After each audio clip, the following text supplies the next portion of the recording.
விஜய் சாரோட இது கடைசி படம் சொல்லிட்டாங்க சார். இப்போ தமிழ் சினிமாவே அவருக்கு அந்த ஃபேர்வெல் வந்து கொண்டாடி இருக்கலாமே, எதுக்கு திரும்பவும் ஒரு போட்டி அதை வந்து ஒரு புகைச்சலாக மாற்றுறாங்க? இல்லைங்க, நீங்கள் திரையுலகத்தை விட்டு நான் போகிறேங்கும் போது ஒரு ஃபேர்வெலாக கொண்டாடலான்னு நீங்கள் சொல்கிறது சரிதான். ஆனால் அவர் எங்கே போகிறாரு? அரசியலுக்கு போகிறாரு. அப்போ அரசியல்வாதிகளை நீங்கள் பகைச்சிக்க முடியாதுல்ல. இப்போ விஜய்க்கு ஒரு பாராட்டு விழா நாங்கள் எடுக்கிறோம்னு திரையுலக அமைப்புகள் யாராவது முன் வராங்கன்னா அந்த அமைப்பே நாளைக்கு வந்து ஆளுங்கட்சிக்கு எதிரான அமைப்பாக மாறும்ல. அப்போ அதை யார் விரும்புவா? நாளைக்கு விஜய் வந்து ஜெயிச்சா ஓகே, இவங்க தப்பிச்சாங்க. ஜெயிக்காமல் போயிட்டாருன்னு வைங்க, மிச்சம் 5 வருஷம் யாரோட அவங்க போராடுறது?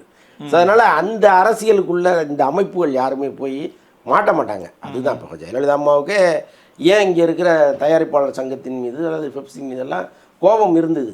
கடைசியாக அவங்க ஆட்சி பண்ணும் பொழுது பல பேர் அவங்களுக்கு போய் வந்து பொன்னாடை போற்றணும், அவங்களுக்கு ஒரு பெரிய விழாலாம் நடத்தணும்லாம் கேட்கும்பொழுது அவங்க இடம் கொடுக்கவே இல்லை. என்ன காரணம் அப்படின்னா, நான் உங்களுக்காக நிறைய சலுகையெல்லாம் செஞ்சு கொடுத்தேன், நீங்கள் வந்து அடுத்து திமுக வந்தோடனே அவங்களுக்கு துதிப்பாட கிளம்பிட்டீங்க அப்படின்னு அவங்களுக்கு கோபம். நான் என்ன சொல்கிறேன், இந்த மாதிரி அமைப்புகள் வந்து அரசை சார்ந்து தான் இருக்குது. அரசின் சலுகைகள் வந்து எப்போவுமே இவங்களுக்கு தேவை. அப்போ இவங்களுக்கு வந்து முதல்வருங்கிற ஒரு பதவி தான் முக்கியமே தவிர இந்த அரசியலுக்குள்ளே அவங்க ஈடுபடவே மாட்டாங்க எப்போவுமே. இதை வந்து 2 தலைவர்களுமே புரிஞ்சுக்கிட்டாங்க, பிரச்சனை கிடையாது.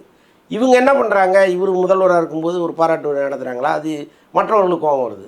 அவங்களுக்கு பாராட்டு விழா நடத்தும்போது இவங்களுக்கு கோபம் வருது. இதில் வந்து இந்த அம்மா கடைசியாக ஆட்சிக்கு வந்தப்போ இவங்க திரையுலகத்துக்கு மேலே பெரிய கோபத்திலே இருந்தாங்க.